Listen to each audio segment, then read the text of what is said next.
Hey there gardeners, Chris from Steading. I want to do an update on my pallet pumpkin and sweet potato project. And so basically this was a really simple one. You can check out my original video of setting it up. I put 2 pallets into the hill behind me. I put some nice soil in them. I planted a Queensland Jap? Was it Jap pumpkin? Was it a blue or a Queensland Jap? I don't know. I should probably have remembered that. I planted the pumpkin in here behind me, and I've got my sweet potato over there, which we'll have a closer look at. Now, these are both going pretty well. I was a little bit worried this might be a little dry. We had quite a bit of dry weather before we've had a little bit of rain in the last week and a half or so. So that is good. As far as what's happening, we've got flowers growing on it. However, rather than getting too excited, we do need to have a look and see that these flowers are dropping off.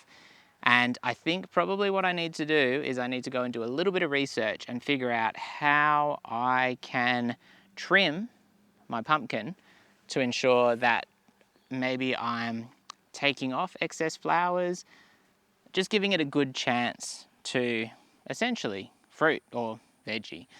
And yeah, we're seeing a whole heap of these little flowers dropping off, which is probably, I don't know if you can see it behind me, but there's a lot of stems which have just the tops off them. And originally I thought something's eating the leaves, but no, it's these flowers are falling off. Now, obviously this one is well and truly off the plant. There's nothing in it. It's possible they're not being pollinated. Really, I've never grown a pumpkin before, so I have no idea. But it's really exciting to see it growing quite well. As far as my thoughts so far with this project here, I really like the idea. I think what I should have done is I should have thought a little bit bigger, and I should have collected up more of these heat-treated pallets and not only just had kind of one there, but I think the best way to do it would have been to have probably 2 on top of each other for the main plant area, and then maybe put another one just below it, and then even 1 or 2 on either side to give it a really good area for its roots to grow into. But it's probably not that big of a concern for a really simple, easy DIY project to get started, because when you start talking about 4 or 5 pallets in total, you're putting a lot more soil in, you're doing a lot more work, you're needing a lot more spikes to get it into the ground. It gets pretty pricey. So maybe I'm being a bit ambitious there, but I'm seeing lots of room for improvement with this kind of project. And we'll have a look at our sweet potato, because that one I'm quite excited about too, because I've never grown that either. So lots of new things. So onto our sweet potato here. As you can see, I feel like it's going quite successfully. It's growing up the hill, which is probably not my preferred kind of direction, so I might need to curb it and twist those back round and get them growing at least in the direction that I'd prefer.